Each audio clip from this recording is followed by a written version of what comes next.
Right now, somewhere in your pocket, there's a piece of paper, maybe a few of them, printed with numbers, a portrait of someone long dead, a symbol of a country, and the entire global economy. Every company, every bank, every government on Earth runs on the collective agreement that those pieces of paper are worth something. You've never questioned that. Nobody really does. But here's what nobody ever tells you. Nobody invented money. Not one person, not one civilization, not one moment in history where someone stood up and said, "I've got it. We'll use this to buy that." The story you were probably taught, that money was a logical invention to solve a problem, turns out to be one of the most persistent myths in all of economics. And the real story is far stranger than you'd expect. Let's go back to the beginning. The standard version of the money story goes like this. Early humans traded things directly. A farmer gave a hunter wheat. The hunter gave the farmer meat. Simple, but eventually this became complicated. What if the farmer needed shoes but the cobbler didn't need wheat? What if you had fish but wanted a cow and nobody with a cow wanted fish? Economists call this the double coincidence of wants, and supposedly money was invented to solve it. Barter first, money second. Every economics textbook on the planet tells this story. There's just one problem. Anthropologists have been searching for this barter economy for over a century, and they haven't found it not once, not anywhere. In 1776, Adam Smith described primitive barter societies in The Wealth of Nations. His description became the foundational story of modern economics, but Adam Smith never cited a single real-world example. He assumed it must have been true because it made logical sense. And economists repeated it for 250 years without questioning it. When anthropologist Caroline Humphrey spent years studying real hunter-gatherer and early agricultural societies, she concluded in 1985, no example of a barter economy, pure and simple, has ever been described. Not one. So if early people didn't barter, what did they actually do? The answer is both simpler and more unsettling. They kept track of who owed what to whom. The earliest financial records we have don't come from coins or marketplaces. They come from ancient Mesopotamia, modern-day Iraq, dating back over 5,000 years. Thousands of clay tablets, and what they contain isn't receipts for traded goods, they're debt records. Gimel Ninlil owes 3 units of silver to the Temple of Inanna, to be repaid at harvest. Debt came before money, not the other way around. These early societies ran on credit. You helped your neighbor build a house. You ate at the communal table. You received grain from the temple storehouse, and temple scribes kept records, pressed into wet clay of what you were owed and what you owed. Money of account existed thousands of years before anyone ever minted a coin. Economist David Graeber spent years piecing this together. His conclusion, published in his 2011 book Debt, The First 5,000 Years, was that the history of money is actually the history of debt. That, the simple idea of I owe you one, transformed into something quantifiable, is possibly the oldest financial concept in human civilization. Think about that for a second. The foundation of every bank, every stock market, every mortgage, every credit card on the planet traces back to a Mesopotamian temple scribe pressing a stick into wet clay 5,000 years ago. Now here's where it gets interesting. Debt records worked fine in small communities where everyone knew everyone. But trade between cities, between strangers, needed something different, something portable, something a person who had never met you before would still accept. Societies started using commodity money, things with real physical value that anyone could recognize. Cattle, grain, cowrie shells, tiny, uniform, nearly impossible to fake. Salt so valuable in ancient Rome that soldiers were sometimes paid in it. The word salary literally comes from the Latin word for salt. But commodity money had obvious problems. You can't exactly carry a cow to the market every day. The breakthrough came around 600 BC in a small kingdom called Lydia, in what is now Western Turkey. The Lydians are widely credited with minting the world's first standardized coins, made from electrum, a natural alloy of gold and silver, found in local rivers. Each coin stamped with a lion's head, the royal seal guaranteeing its weight and purity. This was revolutionary. For the first time, you had a portable, standardized, government-guaranteed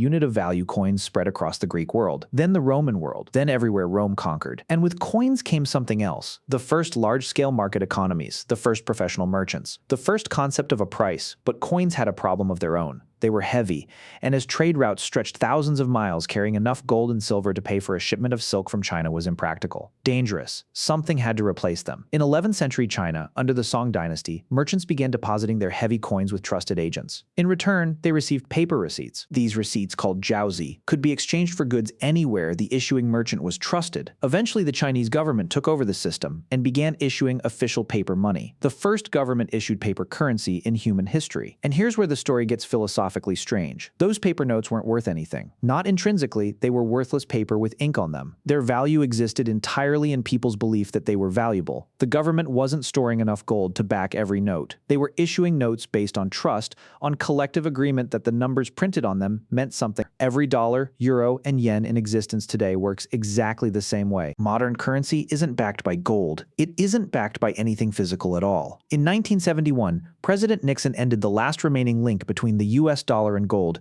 completing the transition to what economists call fiat money. Fiat is Latin. It means let it be done. The dollar is worth something because the government says it is, and because enough people believe it. Historian Yuval Noah Harari calls money the most successful story ever told. It only works because everyone agrees it works. The moment that agreement collapses, as it has repeatedly throughout history, the money becomes worthless paper overnight. Weimar Germany, Zimbabwe, Venezuela. The story stopped, and the money died with it. So who invented money? The honest answer is nobody and everybody. There was no inventor, no eureka moment, no ancient genius who drew up a monetary system and handed it to the world. Money evolved slowly, messily, in parallel across different civilizations, not as a solution to barter, but as a technology for scaling trust. In small tribes, you don't need money. You know everyone. You remember who helped you harvest, who gave you food when you were sick, who you owe a favor. Trust is personal. It lives in memory. But as civilizations grew into thousands, then millions of people, strangers who would never meet, who couldn't track every obligation personally, they needed a system and abstract representation of trust. Something a stranger in a distant city would accept without question. That's what money is. It's not gold. It's not paper. It's not a number on a screen. It's trust made portable. The first human who handed a clay token to a stranger and trusted them to honor its value 5,000 years ago was doing exactly what you do when you tap your phone at a checkout counter. They were participating in a collective act of faith. Faith that the system holds. Faith that the number means something. Faith that tomorrow someone else will accept the same story you accepted today. We've built the entire modern world, every city, every hospital, every technology you've ever touched on a shared agreement, so deeply embedded in civilization that most of us never once stopped to question it. Money isn't a thing. It never was. It's a promise, a story, collective hallucination that 8 billion people agree to believe in every single day. And for 5,000 years, more or less, we've kept it.